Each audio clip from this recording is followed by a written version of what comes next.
are you all doing? Welcome back to the OurMFC YouTube channel. And if you're listening on the podcast, welcome in on there as well.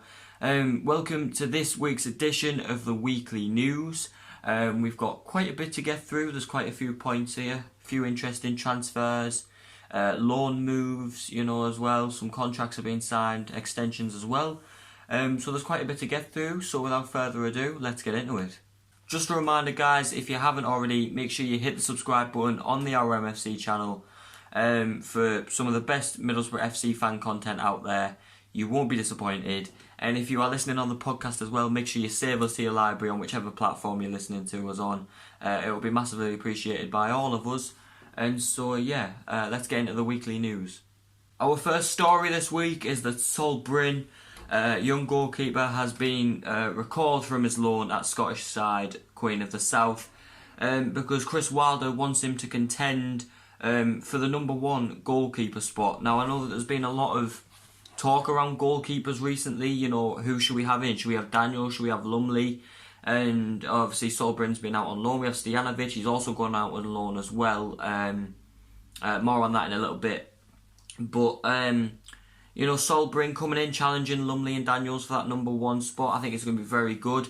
Sol Brynn, obviously a really bright young keeper. Had a good time at Queen of the South. I've just had a little look there before I started recording. Had some good performances, and it looks like he could challenge Lumley and Daniels for the number one spot. It could be something that turns out really well. Could work really well for him. Obviously being a young keeper, obviously great experience as well. So let us know down in the comments, what would you like? Would you like Sol Brynn to challenge for the number one spot? Do you think he's worthy enough to be on the number one spot? Let us know in the comments. Be really interested to hear your thoughts. Sol Brynn recalled from his loan at Scottish side Queen of the South because Boro boss Chris Wilder wants him to challenge for the number one goalkeeper spot. Interesting. Staying with goalkeepers now, Dejan Stojanovic has joined German 2 Bundesliga, which is like the second league in Germany. Their side, FC Ingolstadt, I think that's how you pronounce it. Apologies to any Germans if I pronounced that wrong. On loan until the end of the season. Obviously, Stojanovic not really been getting much game time at Boro. So going out on loan, I think, is the right decision for him. Helps him get some game time, get some experience under his belt. Because obviously our main two keepers this season have been Joe Lumley and Luke Daniels, who seem to be the main people challenging at the top. I know people who like Lumley more. I know people who like Luke Daniels more. I know people who aren't too keen on Joe Lumley. And I know people who are not too keen on Luke Daniels as well. Apologies for the light, by the way. I know the light keeps flickering from light to dark. But I think it's just where I am, and it's like the camera and stuff. I can't help that. I will try and get it fixed as soon as possible. But obviously Stojanovic going out on loan going to help him get some vital game time under his belt, which as a player is always important. Obviously Lumley's and Daniels still challenging for that number one spot. Obviously, as I've just said, we've got Sol Brynn in there now. So the goalkeeper situation has just been spiced up a little bit. I know there's been a lot of talk around it recently.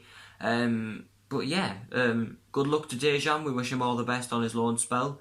And it should be interesting to see who gets the number one spot. On the topic of loan moves, Jed Spence, Boro right back, is going to remain on his loan at Nottingham Forest until the end of the season, after both clubs reached a mutual agreement to do so.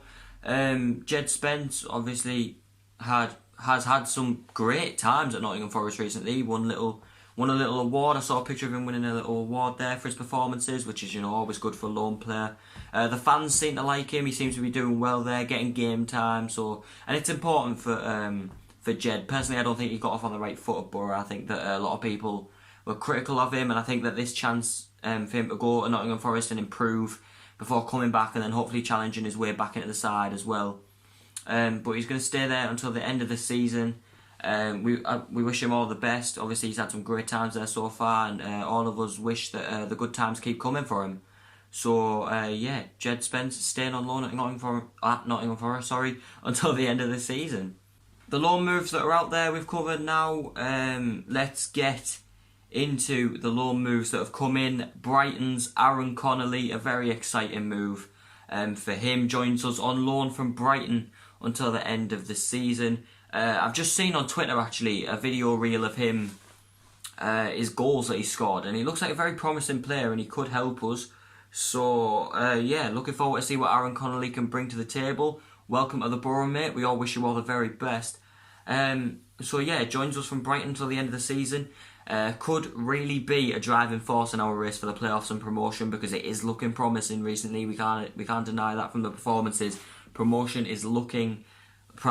push is looking very, very likely. We're playing absolutely incredible at the moment on a good run of results. Chris Wilder's style of football seems to be working with us. The fans love it. I'm really looking forward to this second half of the year. I really am. Hopefully we can have a lot of positive news to bring you soon. Boro are also close to agreeing a deal to keep Neil Taylor at the club until the end of the season. Obviously we've seen a little bit about what he's about over the last 2 games or so where he's been playing. Feel as though he has a lot to prove actually. I feel as though he has a lot to prove to the Boro fans. I feel as though he's very promising. And to keep him here until the end of the season gives him time to improve and gives him time to, get the performances in, get the game time in, get everything in for him because I think he's a very promising player. I do like the look of him so far, and yeah, we'll see what happens with Neil Taylor as he's agreed to stay at the club until the end of the season. Another potential incoming as well with former Chelsea left-back trialist Bryant Balogun. I don't know if I pronounced that right. I've just got writing what I've got written down. It could be pronounced another way, and I'm really sorry if I got it wrong. But he's due to undergo a Boro medical soon, which could be very promising. Obviously, you hear Chelsea, that's quite good. I don't really know a lot about this player, but it's bringing players in. That's what we want to do. We want to bring players in, and we want to get as many players as we can so we can strengthen the squad and start challenging for promotion this season. Let me know what you guys think about Brian Balogun coming in. I'm excited. I think he sounds like a good player. I'll have to do some research on him, which I'm going to, but yeah, sounds very promising. Josh Coburn has also signed a contract extension until 2025, so another 3 years. I was going to say 4 years then, but I just remembered we are in the new year now. With the option for another year as well on top of that. Many congratulations to Josh. All of us really happy for him. Scored some goals this season. Scored in his appearances. Very promising young player with a bright future ahead, I think. So yeah, many congratulations, Josh, on signing this contract extension. We wish you all the very best, and hopefully he can help us in our challenge for promotion, which is looking very likely. Finally, and probably the most exciting, there's been more developments on it day after day, which is why I'm recording this now and replacing what I recorded yesterday.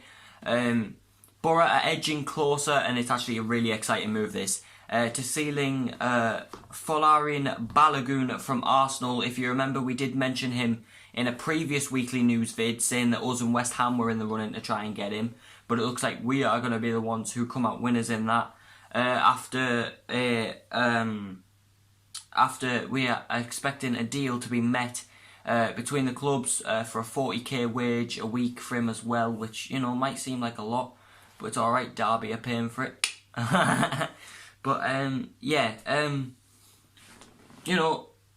when you bring in players from Premier League clubs, there's automatically that bit of excitement about it, especially Arsenal. Because, he's a young player. He scored a lot of goals for the under-23s, and he looks very, very promising.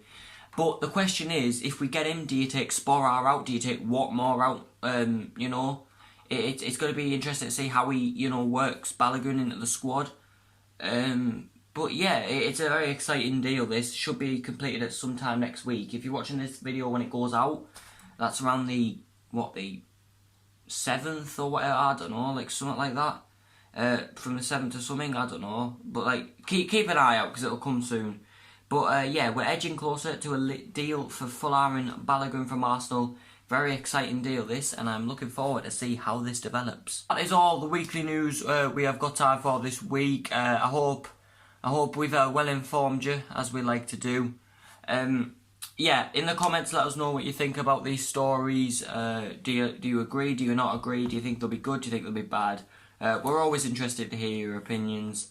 So thank you very much for watching, guys. I hope you all have a great evening up the Boro. Thank you very much for watching, and I shall see you in the next video. All of us appreciate you watching. Take care. Have a great day. Take care.